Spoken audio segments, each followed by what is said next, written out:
અહીંયા સત્યાગ્રહ છાવણી ખાતે સરકારશ્રીને એક નિવેદન કરવા માટે એકત્રિત થયા છે કે જે 25 અને 26ના રોસ્ટર મુજબ જે જગ્યાઓ ખાલી છે 13,500 આ બધી જ જગ્યાઓ ઉપર સરકારશ્રી છે એ પૂર્ણ ભરતી કરે અને સાથે સાથે વયમર્યાદામાં વધારો પણ કરે.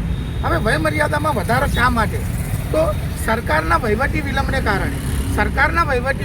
કારણે સરકાર જે ભરતી પ્રક્રિયા લેટ કરી રહી છે તો એનો ભોગ ઉમેદવાર શા માટે બને? તો સરકારશ્રી આ બાબતની અંદર ચોક્કસ ઘટતું કરવું જોઈએ. અને અત્યાર સુધી જે ભરતી પ્રક્રિયામાં વિલંબ થઈ રહ્યો હતો એના કારણે કેટલાય ઉમેદવારો પોતાની વયમર્યાદાના ઉંમરે આવીને ઊભા છે, તો કેટલાક ઉમેદવારો વયમર્યાદા વટાવી ચૂક્યા છે. તો આવા જે ઉમેદવારો વયમર્યાદા વટાવી ચૂક્યા છે અને વયમર્યાદાના ઉંમરે આવીને ઊભા છે એવા ઉમેદવારનો શું વાંક?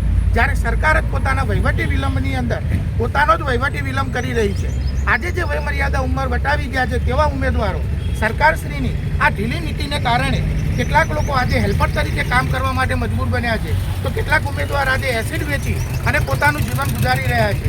તો સરકારશ્રીએ આ ઉમેદવારો પ્રત્યે સહાનુભૂતિ અને લાગણી રાખી અને ચોક્કસથી વયમર્યાદામાં વધારો કરવો જ જોઈએ. જય હિન્દ, જય ભારત.